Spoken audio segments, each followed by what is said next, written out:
votre droite a été construit pour l'exposition universelle de 1900. Regarde l'héritage des expos là, le Grand Palais, le pont Alexandre III, qui a la particularité, regarde Myriam, de n'avoir qu'une seule arche. C'est la gare d'Orsay qui a été construite En 1900. pour l'exposition universelle. Alors ça, c'est l'héritage qui a transformé Paris. Et maintenant, effectivement, si on se projette dans l'avenir, c'est transformer la France avec l'Expo 2025. À gauche, le symbole de Paris, la Tour Eiffel.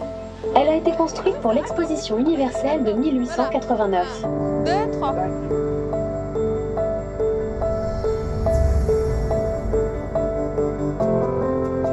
« 2025, la grande aventure de l'exposition universelle est en route. C'est parti pour un voyage étonnant, passionnant, au cœur des expositions universelles. Ces Olympiades du progrès et de l'audace.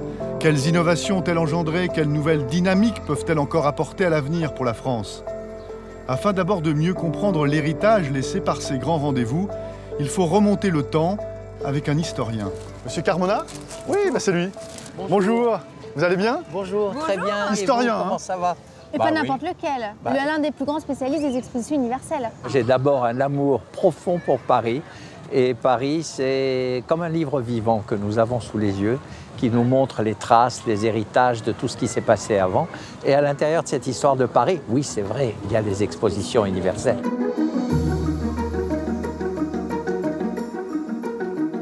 Dès que la construction de la Tour Eiffel a été décidée, les pouvoirs publics, le gouvernement l'avait présenté comme le clou de l'exposition de 1889. Alors qu'est-ce qu'on ne s'est pas moqué du clou? Et qu'est-ce qu'on lui reprochait à cette magnifique Tour Eiffel à l'époque? Oui, c'était sa hauteur. Et personne ne disait magnifique Tour Eiffel avant sa construction. On disait c'est une horrible colonne de tôle ondulée. Et sa hauteur va écraser complètement Notre-Dame, le Louvre, le Dôme des Invalides. C'est hors d'échelle avec Paris. Les expositions universelles, c'était des vitrines du progrès pour tous les pays qui participaient. C'est exactement ça, c'est exactement le but d'ailleurs. Et même quand la Tour Eiffel a été conçue, c'était de la part de la France, de la Troisième République, un message au monde. C'était de dire, nous fêtons le centenaire des droits de l'homme, et les droits de l'homme, c'est la liberté. La liberté d'aller et venir, la liberté de conscience, la liberté civile, mais c'est la liberté de créer et d'entreprendre. Détesté au début, à sa naissance, vénéré aujourd'hui, qu'est-ce qui a fait la bascule pour la Tour Eiffel? Les Parisiens s'habituent à la présence de la Tour Eiffel, mais je dirais ils n'en font pas un plat. Je pense que ce qui fait la gloire de la Tour Eiffel, c'est que les transports se développent. On a beaucoup plus facilement, quand on est provincial, la possibilité de venir à Paris. Et à Paris, qu'est-ce qu'on fait? On regarde la Tour Eiffel, on la photographie et on en fait l'ascension. Et puis, pareil avec les étrangers. Et l'étonnant, c'est, comme vous le dites à l'instant, c'est le fait que ce monument qui a été tellement détesté soit devenu le logo même de Paris, c'est le symbole de Paris. Souvent on dit que les expos universelles, ça coûte de l'argent, mais là quand même, un bâtiment construit en 1889, il génère encore aujourd'hui de l'argent, des recettes. Énormément. Il y a 7 millions de visiteurs par an maintenant, et on ne sait plus comment les accueillir. Mais Paris a été bouleversé par les expos universelles d'un point de vue architectural. Mais vous avez tout à fait raison, il y a des traces, des héritages, ils sont extrêmement nombreux, et je vous propose qu'on aille en voir quelques-uns. Allez, on y va, on est preneurs, parce que vous écoutez, on ouvre un livre d'histoire. C'est sympa comme tout.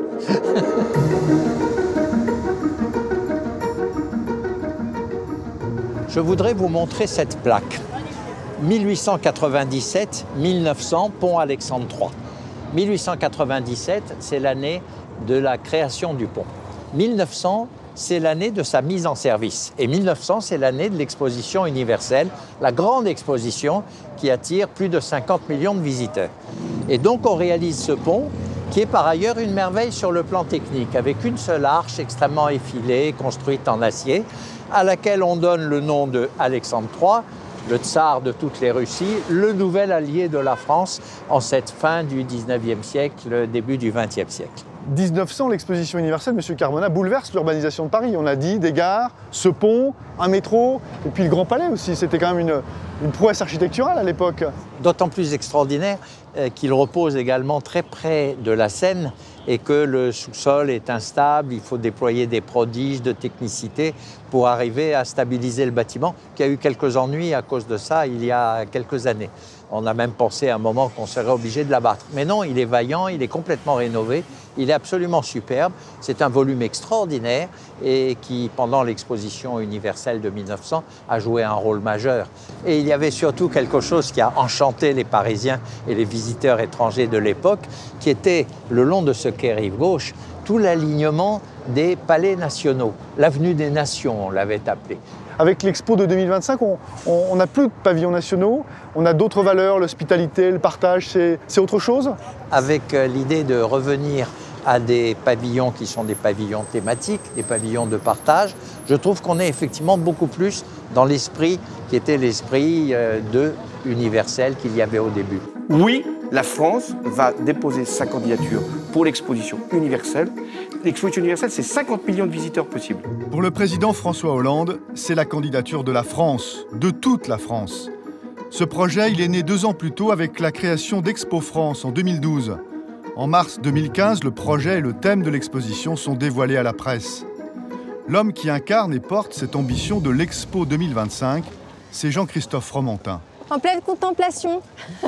Oui, ce monument est Bonjour, extraordinaire. Bonjour. Bonjour. Ah, on se lasse pas de la regarder? Non, c'est à la fois émouvant et puis en même temps, voilà, la signature d'un grand moment pour notre pays, d'un grand moment pour la France, celui de l'expression de notre progrès, de nos talents, de nos inventions en pleine révolution industrielle, à un moment où, un peu comme aujourd'hui, on doutait de notre modèle économique, de l'évolution du monde.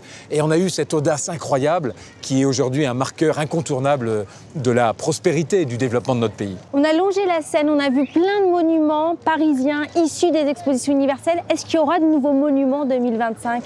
Il faut. Une expo universelle, c'est un point de départ.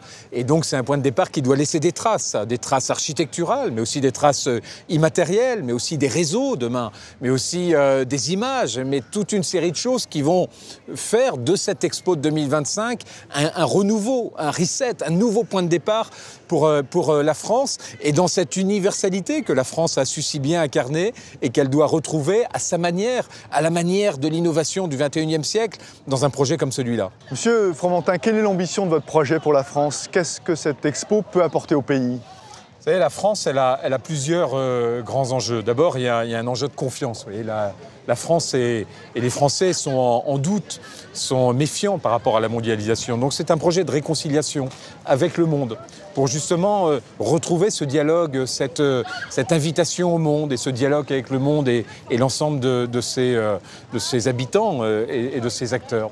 C'est un projet de réconciliation entre les générations aussi, parce qu'on a tendance à léguer à la génération à venir des problèmes, des déficits, du doute, de l'inquiétude par rapport à l'avenir. Et ce projet, il réconcilie les générations, il transmet aussi une échéance positive. C'est un projet de réconciliation aussi avec les technologies. On se demande parfois quel sens on peut donner à ça. On ne rêve pas d'un monde aseptisé, technologique, uniquement numérique. On rêve d'un monde grâce auquel le numérique permet de retrouver les valeurs qu'on évoquait tout à l'heure. Donc le mot qui est peut-être le mot-clé pour la France dans un projet comme celui-là, c'est un peu ce mot de réconciliation avec le temps, avec l'espace, avec le monde, avec les générations, avec les inventions, avec l'innovation. Alors justement, comment on finance tout ça? C'est le contribuable qui paye? L'idée de cette expo universelle, c'est d'en faire, un peu comme au 19e, une entreprise. Une entreprise, ça a des recettes, ça a des dépenses, son bénéfice. On imagine de réinvestir le bénéfice dans de l'innovation pour donner une accélération encore à ce projet. Et on imagine de le financer à part un appel public à l'épargne, de telle manière à ce que les gens souscrivent, soient actionnaires de l'expo universelle et profitent également du bénéfice que laissera ce projet. La signature de votre projet, c'est au cœur des territoires, s'ouvre celui des hommes. Qu'est-ce que cela signifie pour vous? Le monde, il est riche de la diversité des territoires et des différences des hommes. Si demain on imagine une mondialisation lisse, où tout le monde est pareil, où la même architecture domine, où les enseignes deviennent mondialisées, finalement les territoires, les hommes n'auront plus cette capacité à montrer des différences, cette diversité qui fait le sel du monde, qui fait l'attractivité du monde. Donc au cœur des territoires s'ouvre celui des hommes, c'est d'abord une invitation. C'est pas un thème, c'est une invitation à finalement retrouver de la curiosité, retrouver de la différence, s'enrichir de la diversité des territoires. Et aujourd'hui, nos technologies permettent être justement d'aller découvrir peut-être des villages qu'on n'a jamais vus, des cultures qu'on ne connaît pas, des savoir-faire qu'on n'imagine pas. Et faire d'une Expo universelle un hymne à la diversité et à la différence, c'est redonner un sens quelque part à la mondialisation. La diversité des territoires fait aussi le sel de la France. Dans 10 ans, ils seront tous mobilisés. Chaque ville, chaque village, chaque terroir pourra se connecter à l'exposition en valorisant ses atouts, la restauration d'un monument, l'ouverture d'un site, une tradition ou bien encore un savoir-faire.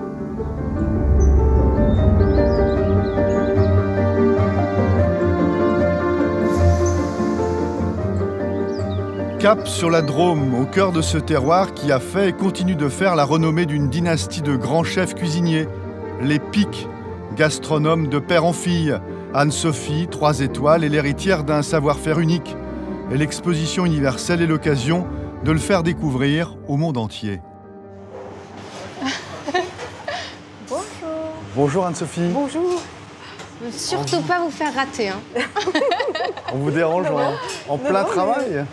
Ça sent très très bon. Qu'est-ce que c'est? Alors ça sent le homard en fait. Et, Il y a des fraises aussi, non? voilà, c'est un plat de saison. Anne-Sophie, on n'a pas souvent une chef 3 étoiles devant nous. J'ai une petite doléance. On peut goûter? Oui, bien sûr. Il fallait bien que Parce ça que moi, arrive. je suis gourmand. Vas-y, Il faut prendre Myriam. le bouillon. Ah oui, il faut que tu prennes du bouillon. J'incline. Parce que ce qui est intéressant, c'est vraiment le côté fumé sur le fruit rouge aussi. C'est assez intéressant. Moi, j'utilise de plus en plus des ingrédients de la cuisine japonaise parce que je trouve que c'est quand même quelque chose de assez fabuleux. Alors, vous avez dit Japon, influence. Là, ça nous amène forcément à notre sujet, c'est-à-dire cette expo universelle Bien sûr. auquel vous voulez participer et qui est effectivement cet échange, ce partage des savoir-faire. Là, vous allez chercher chez les Japonais vos bouillons et vous allez leur apporter aussi sans doute votre savoir-faire. C'est exactement ça. Et ce plat-là, justement, illustre bien la nécessité aujourd'hui pour tous les pays d'aller regarder dans les autres pays, de ne plus avoir de frontières, d'avoir cet échange qu'il peut y avoir entre les produits, mais entre les hommes et les femmes aussi, parce que finalement, c'est des techniques très précises. De toute façon, la cuisine, aujourd'hui, revient un peu sur le devant de la scène comme une valeur partagée par tous et comme même quelque chose de beaucoup plus fort. Presque une valorisation des pays par rapport aux autres. Enfin, c'est d'échange, hein. C'est incroyable ce qui se passe autour de la cuisine, tout comme le sport à pilet, tout comme voilà, c'est assez extraordinaire. Vous nous montrez un petit peu votre maison? Bien sûr, avec plaisir. Oui, parce que là, on a vu les cuisines, c'est très beau. Et Ça marche bien? on aimerait bien voir la salle. Avec plaisir. Alors, on vous suit, Anne-Sophie. Alors ça, c'est le premier restaurant Pic. C'est le premier restaurant Pic. Et c'est là que mon grand-père a eu 3 étoiles en 1934. Toutes les petites bibles rouges. Voilà. Là, Alors, il y en a 1900. Ah oui. qu'on a en double, hein, d'ailleurs. Et Alors, après, celui de votre grand-père où il est 3 étoiles, c'est 34. c'est 34. Il est où? Donc, c'est 34. 34, voilà. Juste là. Ouais. Là, j'aime beaucoup cette photo. Mon père a à peu près l'âge de mon petit garçon aujourd'hui, donc je trouve que c'est assez touchant de le voir avec une toque sur la tête. Vous voyez, Filet de loup au caviar, ça, bon, c'est le plat signature. C'est le plat signature. oui. C'est le plat signature qui sera à la carte encore en 2025, je suis sûre. Anne-Sophie, avec cette expo universelle, la France va donner rendez-vous au monde. Il va falloir accueillir 80 millions de visiteurs, c'est pas une mince affaire. Est-ce que le fait que la France soit une terre de gastronomie avec des terroirs, des territoires où l'on mange bien, est-ce que c'est un atout formidable pour accueillir cette exposition? Oui, bien sûr, je trouve qu'il y a une richesse dans la gastronomie française, mais dans beaucoup d'autres cuisines, mais particulièrement la gastronomie française, avec ses niveaux, ses degrés de cuisine qui sont très différents. On peut manger de façon très traditionnelle, de façon beaucoup plus contemporaine. Donc oui, je crois que c'est quelque chose qu'il va falloir qu'on cultive beaucoup encore a fortiori en vue de cette expo 2025. Vous passez la plus grande partie de votre temps ici à Valence. Vous avez aussi un restaurant à Paris, donc au cœur d'un territoire. Et vous êtes l'une des personnalités qui défend l'exposition universelle 2025. C'est du très local à l'universel. Oui, mais alors c'est très bien que vous me parliez de ça parce que c'est tout à fait ça mon univers. Finalement, je suis bien là où je suis née, où j'habite, où je vis au quotidien parce que j'ai mes repères et en même temps, je peux aller à New York ou à Paris et ça m'apporte énormément en fait. Et l'Expo universelle, c'est ça finalement. C'est on sort de chez soi, on y retourne, mais on en revient quelqu'un d'autre finalement. Parce que quand je reviens de mes voyages, je suis quelqu'un d'autre à chaque fois. Je pense que j'ai acquis un peu plus de culture sur quelque chose, où j'ai fait des rencontres qui m'ont ouvert l'esprit, qui m'ont permis d'être meilleure, et on en revient grandi. Anne-Sophie Pic, il est aussi prévu d'installer un grand restaurant, le restaurant du monde. Hein. Et si un jour vous êtes chef de ce grand restaurant du monde, c'est quoi votre menu pour l'Expo universelle ? C'est une bonne question. Vous avez 10 ans pour y réfléchir. Oui. Moi, je ne sais pas dans 10 ans dans quelle perspective on sera, mais on est très attiré par la fibre végétale. En ce moment, c'est plus les céréales, mais la fibre végétale est quelque chose de juste magnifique, parce qu'il y a épuisement aussi des poissons. Je crois qu'on va être de plus en plus obligé de se tourner aussi. Ça sera une possibilité de revaloriser aussi l'agriculture, ce dont on a besoin. Et puis le légume, c'est à la portée de tous aussi. Ça qui est intéressant, c'est que ce n'est pas forcément un produit cher intrinsèquement. Et porter le raffinement, faire des choses très gastronomiques avec les légumes, ça aller un petit peu plus loin dans la recherche. Merci beaucoup de nous avoir accueillis. Merci à vous. Merci.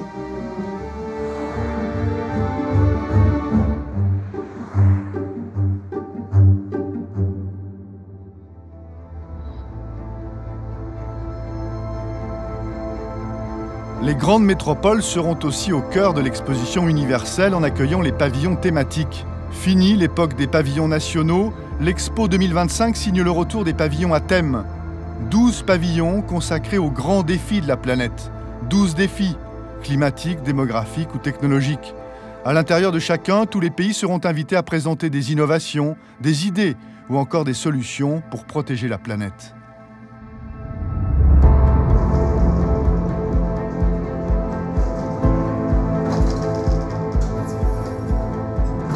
Hop, 13. Pleyel. Pleyel, go.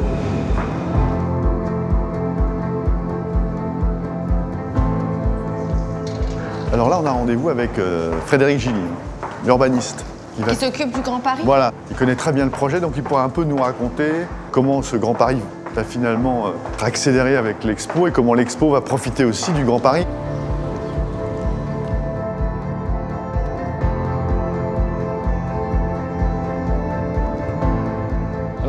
Là, Myriam, donc à l'est, la Défense, le quartier d'affaires, la Tour Eiffel, on dirait un jouet, on commence à bien la connaître, la Tour Montparnasse, qui est pas mal, le Sacré-Cœur, donc finalement Paris, là, d'ouest en est, on arrive à l'englober dans ses bras. Hein. Alors que le Grand Paris, là, c'est changement d'échelle. Ce sera tout ça. Ouais. Tu vois, ici, on est à Saint-Denis et toutes les communes qui sont autour de Paris seront ajoutées au Grand Paris. Résultat, on a une agglomération parisienne qui va se transformer en véritable mégalopole, capable de concurrencer les plus grandes capitales européennes.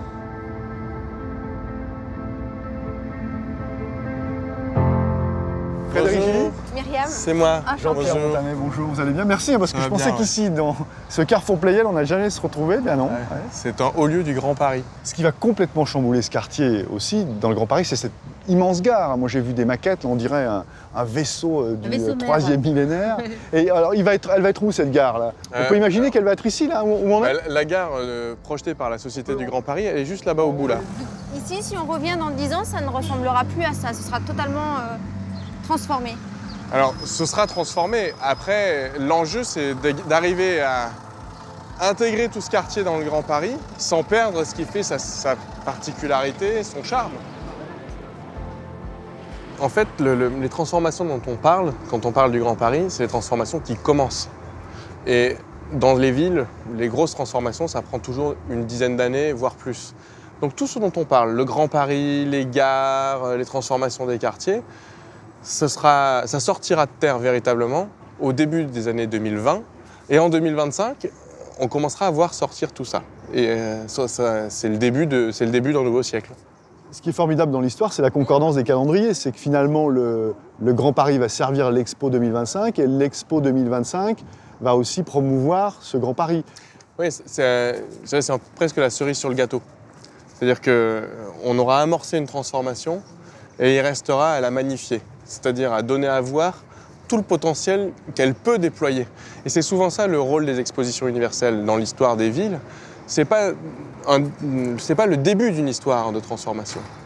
c'est le moment où on se rend compte que la transformation, on la touche du doigt et après elle se déploie. Et on sera pile à ce moment-là. Parce qu'on aura posé toutes les conditions pour véritablement transformer ce territoire. En fait, si vous enlevez le centre de Paris, il vous reste l'équivalent de la métropole de Chicago. Donc il est temps de se rendre compte que la banlieue parisienne est porteuse de potentiel et de richesse. Il y a des endroits extraordinaires partout dans la région qui ne sont pas vus et qui ne sont pas connus. Donc ça va être l'occasion pour l'ensemble de la planète de venir à l'exposition universelle et de découvrir qu'en plus du Sacré-Cœur, de Notre-Dame et de la Tour Eiffel, voire de Versailles, il y a plein d'endroits, plein de merveilles à découvrir à 2 pas des gares du Grand Paris. On parle d'expos, de projets multisites, mais pas seulement dans le Grand Paris, mais aussi dans la France entière, avec des métropoles qui sont associées à l'exposition universelle. Ça aussi, c'est une innovation. Ça aussi, ça va bouleverser la France. Ce qui fait un lieu, c'est l'ensemble des endroits avec lesquels, des personnes, des événements, avec lesquels il est en résonance, avec lesquels il est en lien. Et donc cette idée de faire non pas un lieu, mais un réseau de lieux, et non pas un endroit, mais plein d'endroits en relation, en lien les uns avec les autres, c'est, je pense, la traduction contemporaine de ce que sont les territoires aujourd'hui. Vous, Frédéric, en tant qu'urbaniste, en tant qu'économiste, en tant que francilien, cette exposition universelle, elle vous excite, elle vous inspire? Moi, je me suis dit que c'était une des occasions rares qu'on a pour donner à voir aux habitants de l'Île-de-France et à la planète les transformations qui sont en cours dans ce territoire. Et je pense qu'on souffre aussi beaucoup d'un déficit de représentation de qui on est. On vit un peu enfermé en n'arrêtant pas de parler de notre déclin, mais on est capable de projets formidables dans cette région. Et à force d'entendre parler de déclin, les gens finissent par croire à ce déclin, alors que c'est une région qui est riche, qui est pleine de potentiel. Il suffirait qu'on croie tous ensemble à ce potentiel et à ce qu'on peut déployer ensemble. Et je pense que c'est un grand événement international où la planète vient. C'est aussi une façon de se regarder dans le miroir et se dire qu'on est capable de ça. Quand on a une région qui a 140 nationalités, en termes d'hospitalité pour accueillir le monde, on est quand même bien lotis. On est déjà parfaitement organisé. Le monde est déjà là. Donc c'est très bien, on va inviter juste les cousins. Ah, j'aime bien ça, ce côté famille. Merci beaucoup. De rien. Qui seront ces nouveaux bâtisseurs? Après le génie et l'incroyable audace de Gustave Eiffel, qui pour prendre la relève? Pour dessiner, imaginer la France de demain, pour organiser ce grand rendez-vous, 600 jeunes de toute la France, issus de 12 universités et grandes écoles, ont été dès le début associés à l'aventure, pour apporter leur culot, leur modernité.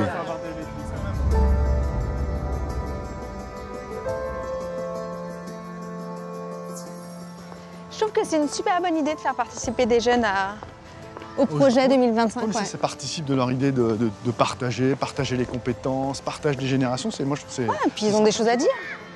Je crois que c'est eux, Myriam. Ah.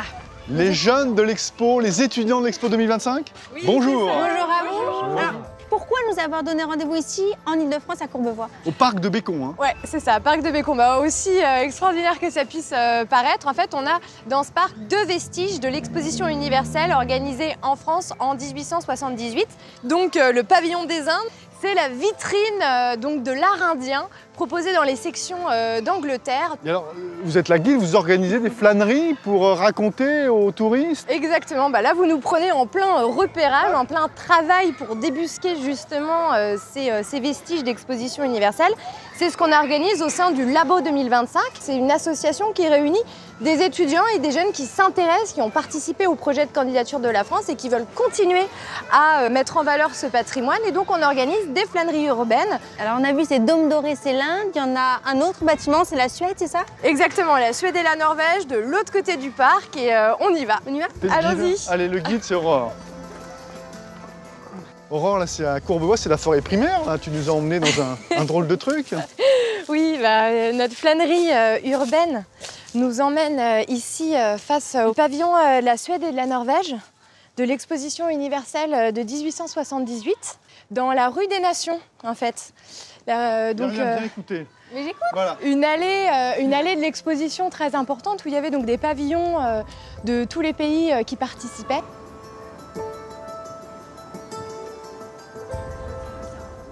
Vous êtes acteur sur cette exposition universelle 2025. Qu'est-ce que vous avez ressenti à l'idée de participer à ce projet?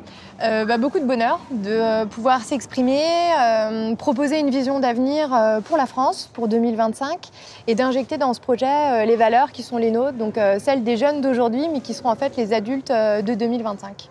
Vous avez été flatté d'être associé en tant que jeune tout de suite dès le départ d'une expo comme ça? Ça nous excite, ça nous motive, parce que c'est une rare opportunité qu'on a où on laisse la jeunesse avoir sa voix dans un projet si gros et si important. Et aussi même les gens qui participent, les personnes en général sont des gens qui travaillent, qui sont au sommet de leur carrière, etc. Et c'est une opportunité pour nous de les rencontrer. Et je trouve que c'est génial de nous proposer ça aujourd'hui. De fréquenter des hommes politiques, des industriels. C'est ça, parce qu'on La confrontation est intéressante. Très intéressante, parce qu'ils se rendent compte que nous, on a des idées à leur apporter, mais que nous, ils ont un savoir-faire, des connaissances que nous, on n'a pas encore.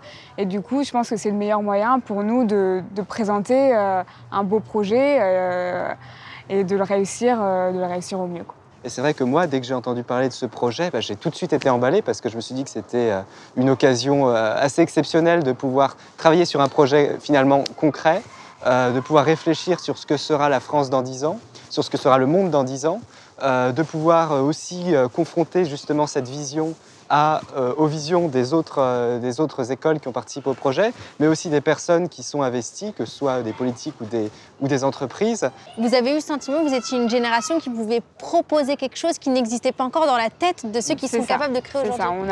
Je pense qu'on a assez choqué les publics qu'on a eus quand on a présenté nos projets, et je pense que ça leur permet aussi, eux, de comprendre que nous, on peut leur apporter beaucoup. Là, vous avez fait vos propositions pour 2025, il reste 10 ans, c'est terminé? Non, pas du tout. Au contraire, nous, on souhaite vraiment porter la candidature jusqu'en 2025, jusqu'au bout. Donc maintenant, on va tous se réunir et travailler ensemble pour commencer dès maintenant. Parce que ce qu'on a proposé, c'est des choses qui se construisent à long terme, et l'exposition universelle, pour nous, elle commence maintenant. Ce sera une grande fête. Ce sera une grande fête. Rendez-vous en 2025. Rendez-vous en 2025. Ah ils sont à fond, les jeunes. Donnez rendez-vous au monde entier. Une promesse excitante, exaltante. L'occasion pour la France de se réveiller et d'étonner.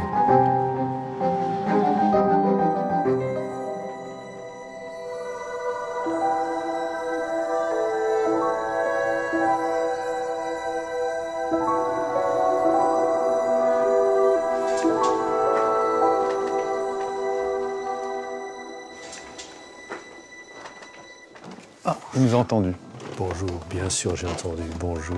Bonjour Monsieur Orsena, merci de nous recevoir ici. On est où là? C'est la bibliothèque de l'Institut, c'est-à-dire c'est les 5 académies. Donc il y a l'Académie française, il y a l'Académie des sciences, des beaux-arts, des inscriptions. C'est un privilège d'être ici. C'est un privilège d'être ici, réservé aux chercheurs, sur recommandation précise.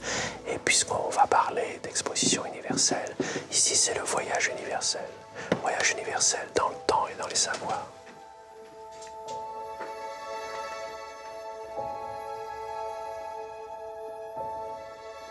Alors, Monsieur Orsena, vous êtes académicien. Votre nom est inscrit dans l'histoire. Qu'est-ce que vous pensez de l'exposition universelle? L'exposition universelle, c'est un grand rendez-vous.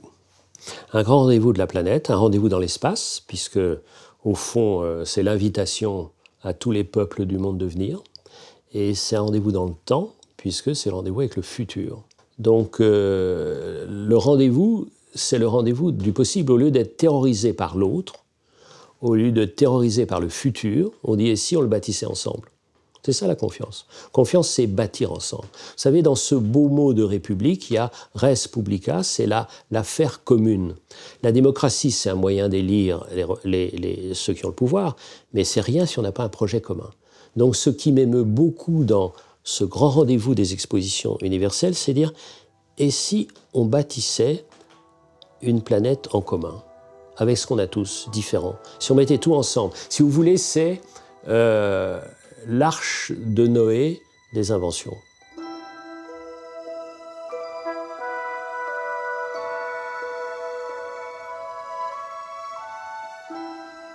On parle souvent du vivre ensemble en ce moment. Est-ce que l'Expo universelle peut nous faire avancer dans ce domaine, peut nous faire progresser? Vivre ensemble, c'est statique. Il faut rêver ensemble. Il faut inventer ensemble. Il faut aimer ensemble. Il faut risquer ensemble. C'est pas parce qu'on est ensemble qu'on va bien s'aimer. S'il y a des familles qui sont ensemble, on a bien vu à quel point on s'ennuyait certains dimanches en famille. S'il n'y a pas un projet. Donc moi, je préfère les familles qui embarquent ensemble sur un bateau plutôt que les familles qui se retrouvent tous les dimanches pour bouffer un insupportable, je sais pas, poule au pot. Ça ne m'intéresse pas. C'est-à-dire, c'est le projet. Qu'est-ce qu'on fait? C'est la curiosité. Donc, vis-à-vis du futur, il faut avoir une curiosité. Curiosité qui est une curiosité lucide. C'est-à-dire qu'il y a des vertiges. Tout ce qui se passe dans le domaine de la biologie qui nous atteint au cœur même de notre intimité peut poser des problèmes. Tout ce qui se passe avec le numérique, ça peut être Big Data, mais ça peut être Big Brother aussi. Ça peut être, on peut complètement être dominé. Tout ce qui se passe avec l'énergie, ça peut être aussi terrifiant. Dans tous ces domaines-là. Mais comme d'habitude, qu'est-ce qu'on peut faire pour inventer et pour maîtriser l'invention? Et parce que ce qui m'intéresse aussi dans l'exposition universelle, c'est que tous ces gens réfléchissent ensemble au sens de toutes ces innovations. Moi, j'adorerais dans l'exposition, j'adorerais au futur, dans l'exposition universelle de 2025, j'adorerais parler avec des tas de gens du monde entier. Pourquoi je voyage tant? Peut-être parce qu'il n'y a pas assez d'expositions universelles. S'il y avait des expositions universelles, j'économiserais des voyages puisqu'ils viendraient. Ils viendraient. Et en même temps, c'est le formidable rendez-vous de la France pour penser, un, qu'elle n'est pas seule au monde, et deux, qu'il n'y a pas que le passé qui compte. C'est ça la principale valeur. Principale valeur, c'est que la France se réveille. L'exposition universelle est l'occasion de réveiller la folie de la France. Donc, et rien n'est plus sage qu'une folie.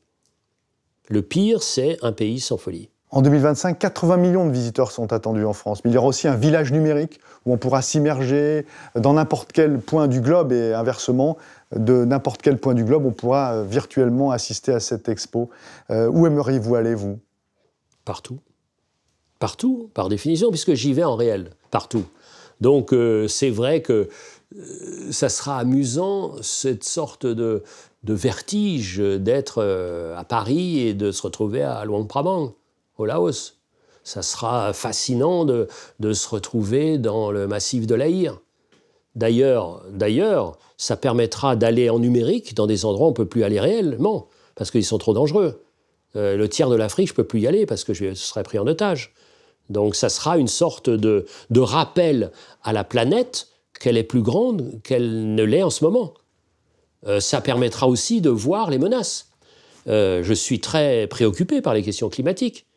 Donc si on voit en 2025, grâce à ces cartographies numériques inouïes, ce que cette immersion même. Cette immersion au sens strict, c'est-à-dire la montée des eaux. On sera immergé dans l'eau qui monte.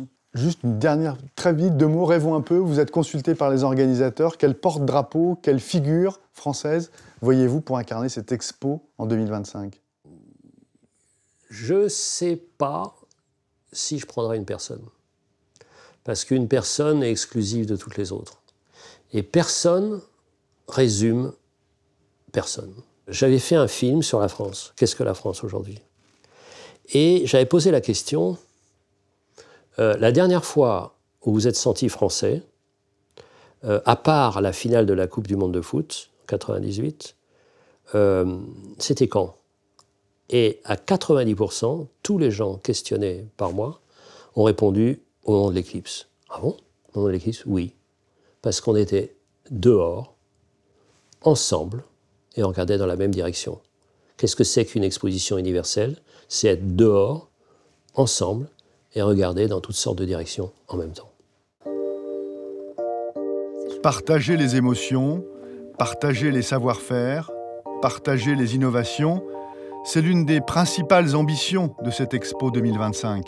Mademoiselle Blablacar, ils sont à quel étage?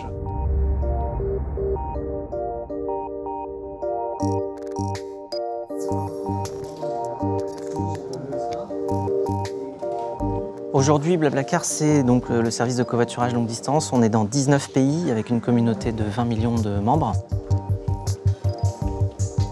Alors l'une de vos devises, c'est ce qu'on voit là derrière. Share more, learn more, partager plus, apprendre plus. Le partage, c'est une valeur centrale ici.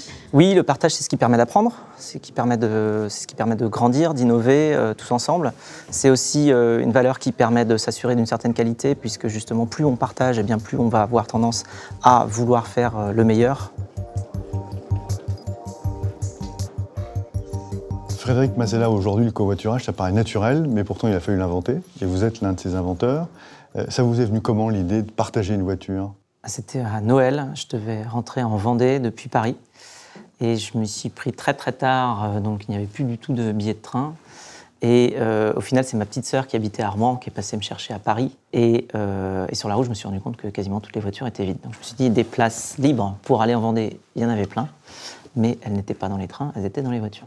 Il y a une exposition universelle qui est prévue en 2025. À quoi ça fait écho chez vous, créateur de Blablacar, qui parle de confiance, de partage, de rencontre? Je suis déjà très fier qu'on propose notre candidature. À partir du moment où on met des personnes de cultures différentes ensemble et qu'on les laisse discuter, eh bien, il se passe toujours des bonnes choses parce qu'on se rend compte qu'on est tous humains et que justement, on a beaucoup plus à partager que ce que l'on croit. Le covoiturage, Frédéric, démocratise les déplacements, rapproche donc les territoires. Il faut savoir que l'Expo 2025 promet de ne pas être uniquement basé à Paris, mais dans le Grand Paris et aussi dans les métropoles régionales. Est-ce que ça aussi, c'est un signe des temps, c'est un progrès ? C'est un progrès qui est permis par la connectivité aussi, puisque je pense qu'une des raisons pour lesquelles on faisait des expositions universelles très concentrées à un seul endroit avant, c'est aussi parce qu'on n'avait pas les moyens de communication dont on dispose aujourd'hui. Aujourd'hui, on est capable de justement démultiplier les endroits dans lesquels on va pouvoir proposer un rassemblement, on va dire, dans l'esprit, mais pas forcément en physique, puisqu'on va être capable quand même de relier tous ces endroits-là et de les connecter de manière très très forte. Alors cette exposition universelle, c'est l'occasion pour les organisateurs, que ce soit un partage des savoir-faire, un partage des hospitalités, un partage des compétences.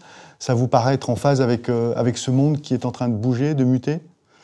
Je pense que c'est même plus une option de savoir si on veut ou non être global ou universel, c'est ce qui est en train d'arriver.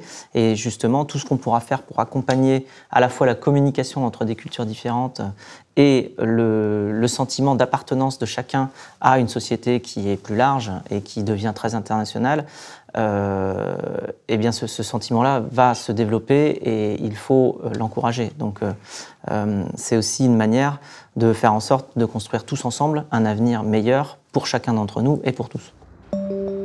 Blablacar, symbole de la réussite de ces start-up françaises. Grâce à leur agilité et à leur état d'esprit, elles incarnent la vitalité de la nouvelle économie.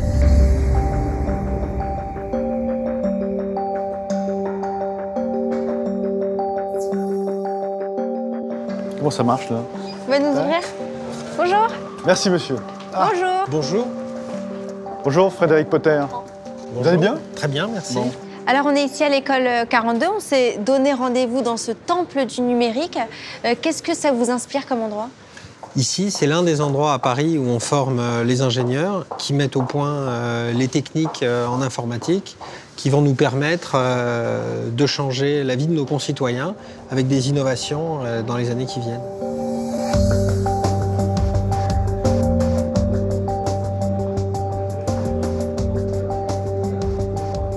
Il y a 1600 étudiants inscrits et 700 en permanence puisque c'est ouvert 24 heures sur 24.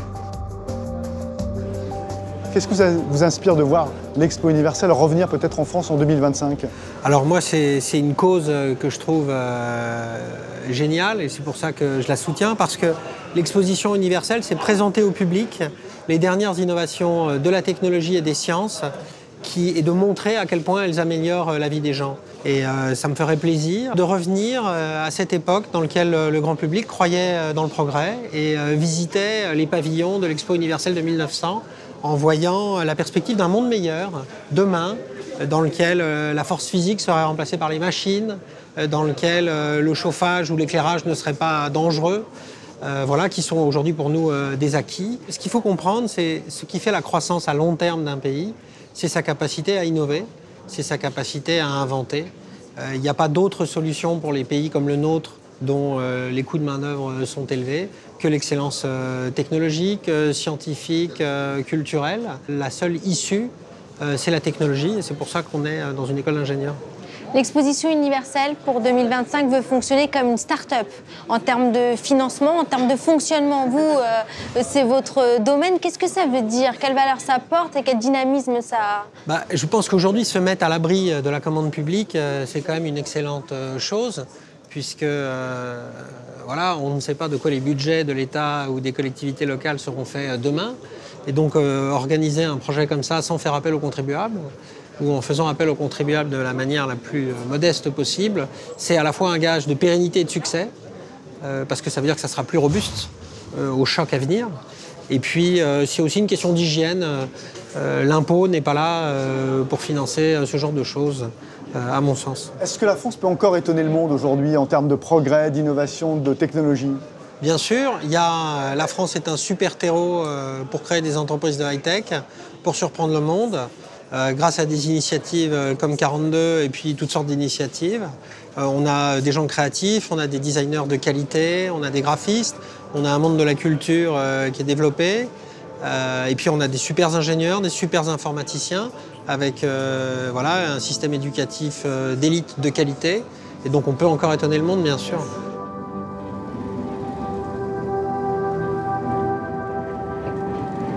Du coup, là, on va où, Jean-Pierre? C'est un peu le voyage en terre virtuelle inconnue. C'est joli, voyage en terre virtuelle, c'est exactement ça. Mais virtuel à tous les poinns de vue, parce que même moi, je ne me rends pas bien compte où on va. On est reçu par une société qui s'appelle Immersion, qui travaille sur l'immersion, comme son nom l'indique. Et pour nous, ils vont nous créer des expériences d'immersion ou être projetés dans des univers. J'ai un peu de mal à me représenter. Dans ce monde ultra connecté, l'Expo universelle 2025 va surprendre une nouvelle fois avec un gigantesque pavillon numérique. 200 000 mètres carrés, au cœur du Grand Paris, un espace unique où tous les pays du monde seront virtuellement accessibles grâce à une immersion, une expérience extraordinaire pour aller à la rencontre des territoires et des hommes.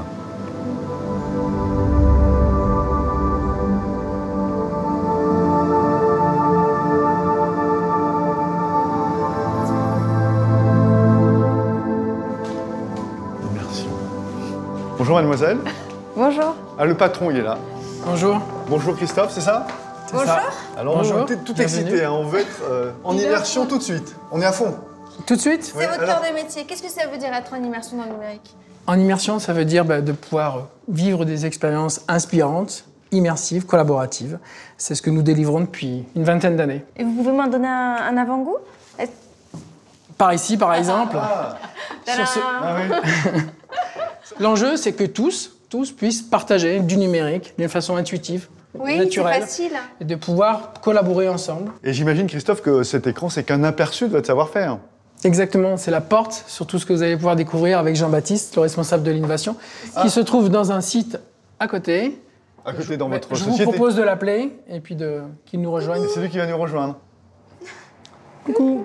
On vous attend. Allez, hop, avec nous. J'arrive. Ok. Et voilà Jean-Baptiste. Voilà, Virgile Jean-Baptiste, du virtuel au réel. On vous a vu dans l'écran là. Merci. Bienvenue. Je vous laisse entre de bonnes mains. Très bien, merci. Moi je vous accompagne vers un petit aperçu de ce qu'on aura en 2025. Là je vous laisse découvrir un dispositif où on a cherché à faire disparaître l'écran et à mettre le numérique entre les mains de l'utilisateur. En fait, tu vois, avec ce cube, je fais ce que je veux de cette terre. J'ai qu'à la manipuler en fait exactement comme si je l'avais en main. Jean-Baptiste, si on imagine le village numérique de l'Expo universelle 2025, avec ce dispositif, on peut faire plein de choses. On peut effectivement s'immerger dans une tribu, on peut aller au plus près d'un site archéologique, tout est possible. Oui, moi j'imagine très bien un portail sur les différents sites qu'on pourrait après visiter, dans lesquels on pourrait s'immerger, qui puisse permettre à n'importe quel visiteur d'explorer l'intégralité des contenus à disposition et puis après de se focaliser sur un environnement, sur un site, éventuellement sur un objet. Le premier des enjeux de ce dispositif, ça a été de sortir les objets des vitrines des musées pour pouvoir les mettre entre les mains des visiteurs. Et avoir le sentiment de les manipuler pour de vrai sans les abîmer en fait.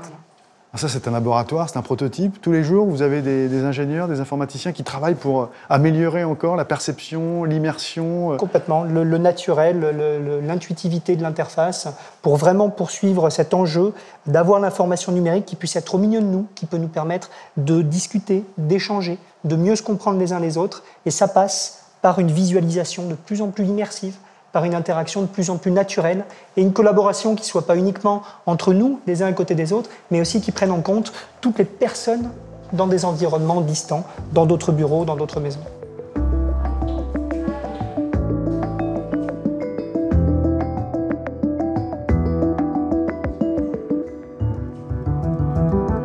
Alors ici, vous êtes dans ce qu'on appelle un système immersif. Et du coup, on parlait tout à l'heure de l'enjeu de visiter des sites distants grâce au numérique. Et là, on commence à toucher du doigt cette capacité qu'on va avoir de s'immerger dans l'environnement virtuel. Hop. Ah oui, j'ai l'impression que j'enjambe la moto, là. Et si vous mettiez les lunettes sur la tête et que vous vous penchiez, vous serez capable de regarder au-dessous de la moto. Ah oui, exact. Alors, on aurait l'image, mais est-ce qu'on peut imaginer aussi le son, le petit bruit du vent, des oiseaux dans la forêt ? Oui, il faut absolument réfléchir globalement et vraiment chercher à immerger non seulement la vue, mais tous les sens des utilisateurs. Ça fait partie des priorités dans la recherche actuelle, qui va être d'immerger grâce à la vue, mais aussi grâce au son. L'immersion, c'est le son, on s'entend les uns les autres. Et c'est des choses qu'on est capable de faire aujourd'hui avec un simple téléphone et qui sont nécessaires quand on va vouloir parler de collaboration à des kilomètres à distance. Et au-delà du son, on peut effectivement envisager plein de choses sur les odeurs notamment, le toucher, le retour d'effort dont on entend de plus en plus parler et qui peut peut-être nous permettre de commencer à sentir des choses à distance.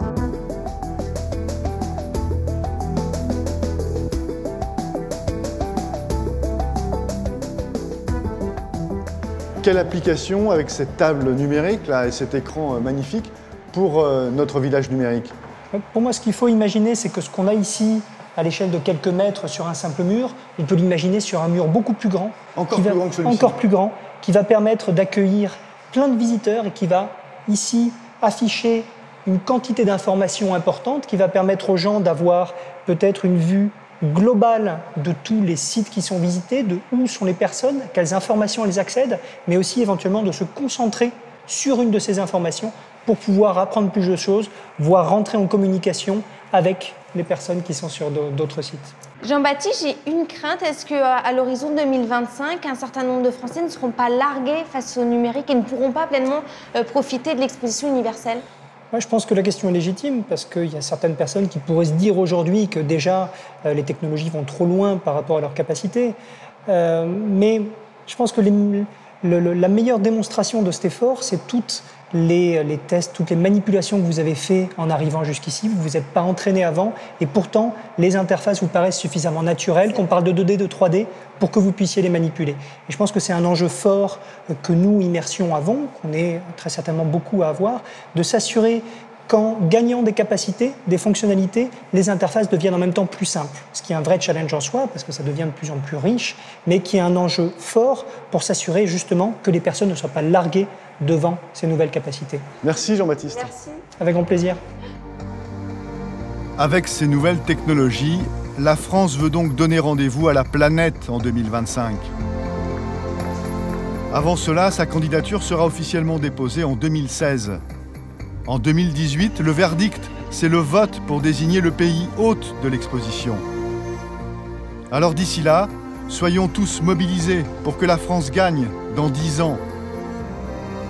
Je veux 2025.